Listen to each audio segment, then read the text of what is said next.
ভোলে বাবা পারকারেকা আজকের রিভিউ। ভোমর তার গানের ডায়েরিটা খুঁজে পাচ্ছে না, তখন শতরূপা বলছে যে তোমার গানের ডায়েরিটা আমি আলমারি থেকে পেয়েছি, তুমি এতটা নোংরাভাবে গুছিয়ে রাখো, আসলে তোমার মনটা এই বাড়িতে নেই, অন্য কোথাও আছে। ভোমর বলছে মা, তিতি তো সারা বাড়িতে নোংরা করে রাখে, অগোছালো করে রাখে, কিন্তু তুমি সব সময় দোষটা আমারই দেখো।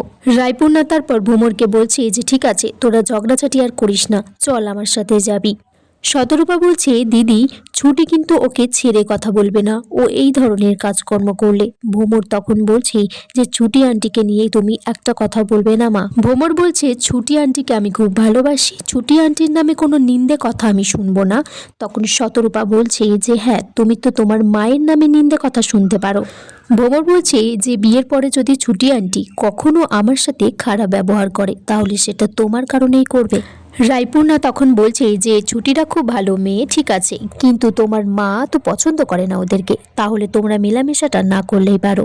ভোমর বলছে যে বাবা যদি ছুটি আন্টির সাথে বন্ধুর মতো করে মেশে তাহলে সেটাতে তোমার কিসের প্রবলেম। শতরূপা রায়পূর্ণাকে বলছে যে দেখেছো দিদি ভাই, কেমন আমার ঘরের শত্রু বিভীষণ হয়েছে, আমার ছোটটা কিন্তু এরকম নয়।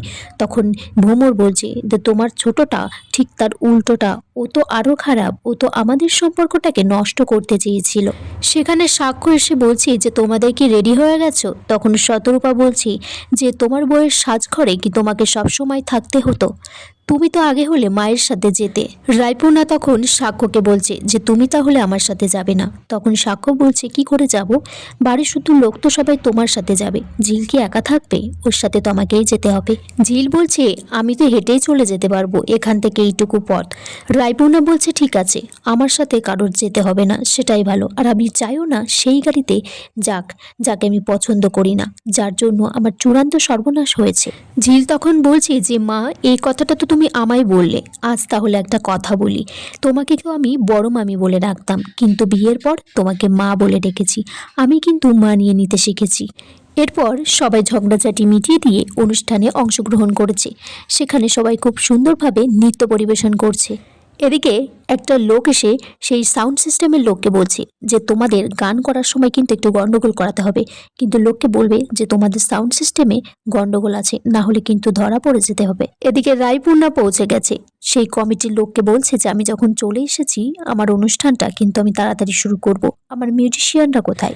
রায়পূর্ণা তারপরে স্টেজে উঠেছে, বলছে আজকে আমি আপনাদের মাঝে গান করতে এসে খুবই আনন্দিত এবং সম্মানিত বোধ করছি।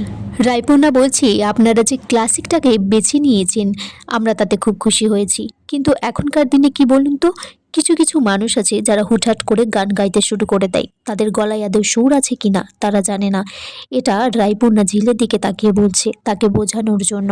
বলছে মঞ্চের উপর হুটহাট করে উঠে কাঁপিয়ে গান করলেই হয় না, মঞ্চটা একটা পবিত্র জায়গা, সেখানে প্রদীপ জ্বালাতে হয়। বন্ধুরা, এই পর্যন্তই ছিল আজকের পর্ব।